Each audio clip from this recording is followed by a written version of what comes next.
बिस्मिल्लाहिर्रहमानिर्रहीम। तुम्हारे देखने सुनने वालों को अस्सलाम वालेकुम। उम्मीद है कि आप खैरियत से होंगे।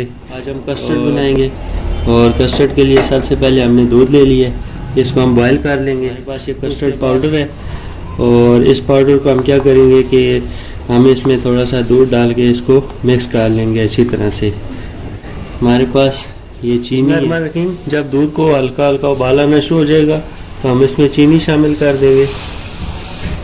बस बादाम है और इनको हमने पीस लिया है, तो अब हम ये इसमें दूध में शामिल करेंगे।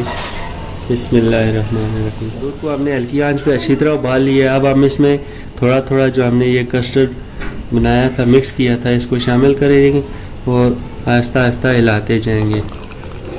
थोड़ा थोड़ा इसमें शामिल करते जाएं और आहिस्ता आहिस्ता हिलाते जाएं। बिस्मिल्लाहिर्रहमानिर्रहीम। कस्टर्ड जो मिक्स किया हुआ था सारा शामिल कर लिया है। अब हम इसको आहिस्ता आहिस्ता हिलाते जाएंगे और याद रखें कि आंच बिल्कुल हल्की रखनी है। बिस्मिल्लाहिर्रहमानिर्रहीम। आप इसको साथ साथ हिलाते जाएंगे तो ये गाढ़ा होना शुरू हो जाएगा, ये आप देख सकते हैं इस तरह। बिस्मिल्लाहिर्रहमानिर्रहीम। जब कस्टर्ड को अच्छी तरह से उबाल आ जाए तो इसको हम चूल्हे से उतार लेंगे।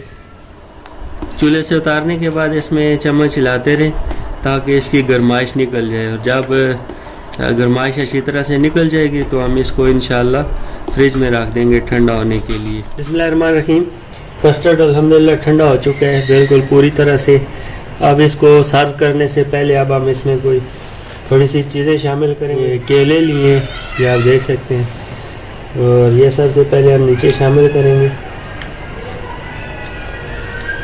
इनकी एक हल्की सी तह लगा लें नीचे। हम इसके ऊपर कस्टर्ड डालेंगे। बिस्मिल्लाहिर्रहमानिर्रहीम। इस तरह से कस्टर्ड डालते जाएं। सौंफ है, रंगीन कोपरा पाउडर है, किशमिश है और मूंगफली है, ये हम इसके ऊपर शामिल करेंगे। बिस्मिल्लाहिर्रहमानिर्रहीम। इस तरह से इसके ऊपर शामिल कर लें। बिस्मिल्लाहिर्रहमानिर्रहीम। और सबसे आखिर में ये हमने बिस्किट लिए और इनका चूरा बना लिया, ये अब हम इसके ऊपर शामिल करेंगे। बिस्मिल्लाहिर्रहमानिर्रहीम। ये बिस्किट इस तरह शामिल करें और अल्हम्दुलिल्लाह मज़ेदार कस्टर्ड तैयार है। आप भी बनाएं और फिर हमें कमेंट सेक्शन में बताएं कि हमारी रेसिपी आपको कैसी लगी। तो आखिर में आपसे एक रिक्वेस्ट है कि चैनल को सब्सक्राइब करना ना भूलें। मिलते हैं एक नेक्स्ट वीडियो के साथ, तब तक के लिए अल्लाह हाफिज़।